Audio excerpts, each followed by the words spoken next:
I told you that you've been wearing a mask every single day of your life? Not a real one, not something you can touch or take off, but a mask made of how you speak, how you act, and how you want others to see you. We all wear them when we laugh at a joke we don't find funny, when we stay quiet just to avoid an argument, when we pretend we're fine because it's easier than explaining that we're not. Most of the time, we don't even notice we're doing it.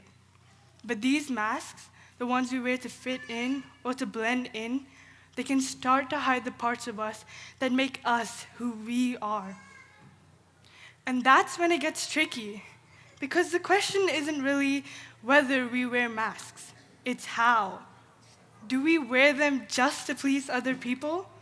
Or can we actually wear them in a way that helps us connect deeper together, express ourselves better, and actually feel more confident in who we are?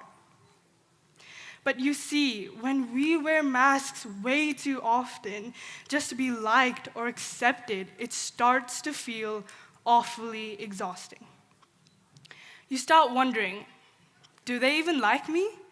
Or just the version of me I've made for them? And that's exactly how I felt last year. I was in a group of friends at my old school where I didn't fit in. They were confident, loud, bold, but not always kind.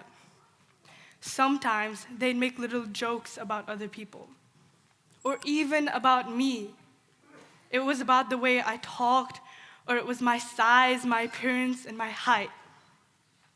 And instead of standing up for myself, I laughed along.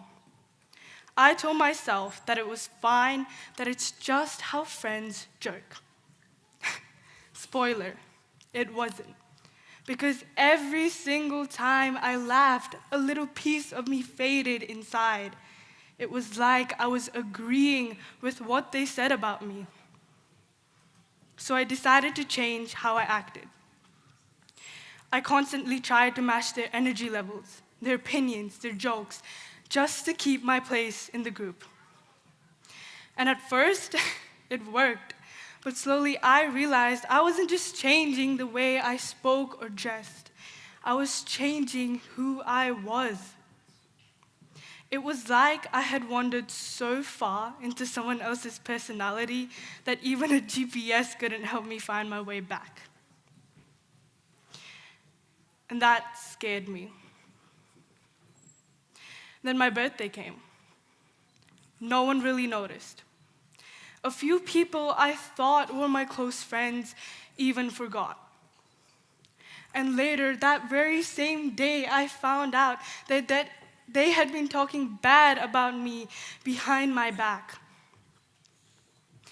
That moment hit hard. I felt invisible.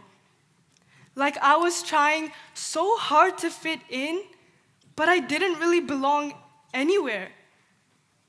So that night, I talked to my mom about it.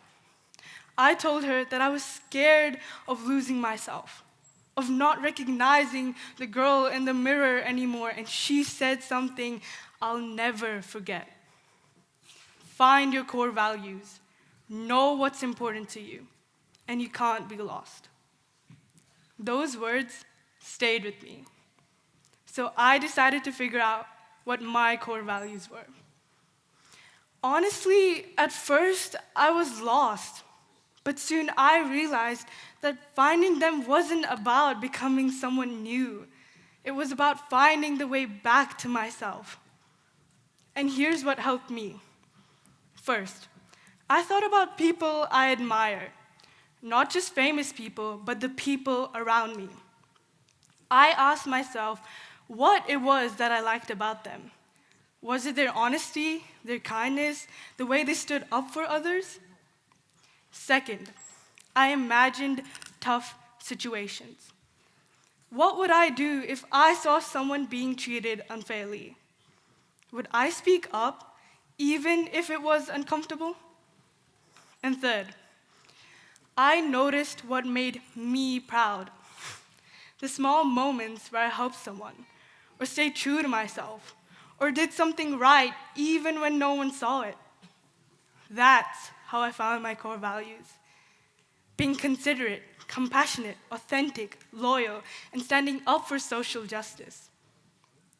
Once I found my values, I stopped feeling so lost because even when I wore a mask, I still knew who I was underneath. Then this year, my birthday felt completely different. One of my friends distracted me while the others gathered under a tree. As I walked over, they surprised me with a brownie that had a tiny candle in it and a coffee. They all sang happy birthday off key with cracked voices, and they even hand-fed me a piece of brownie.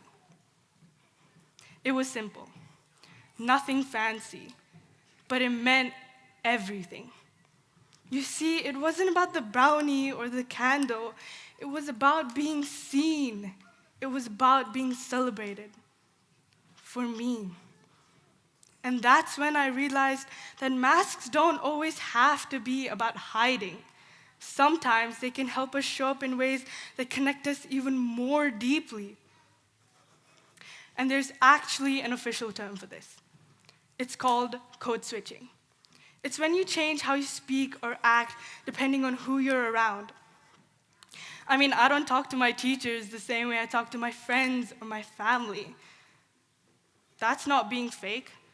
It just means you're aware.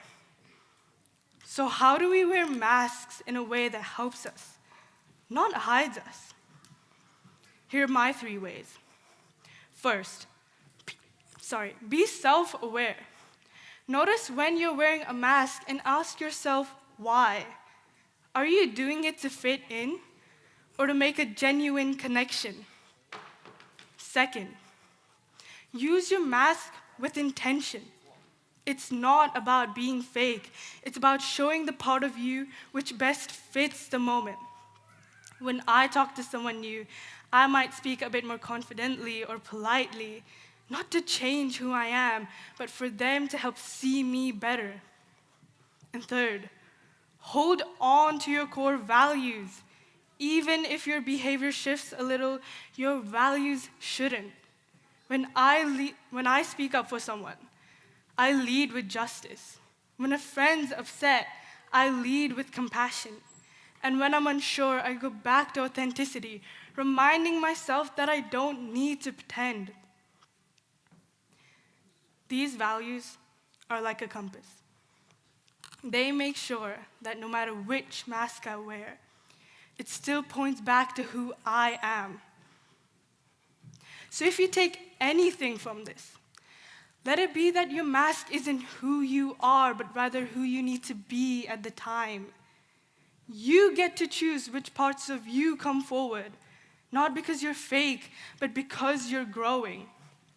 So the goal isn't to stop wearing masks, but rather to make sure that the person behind it feels safe enough to reveal who they are.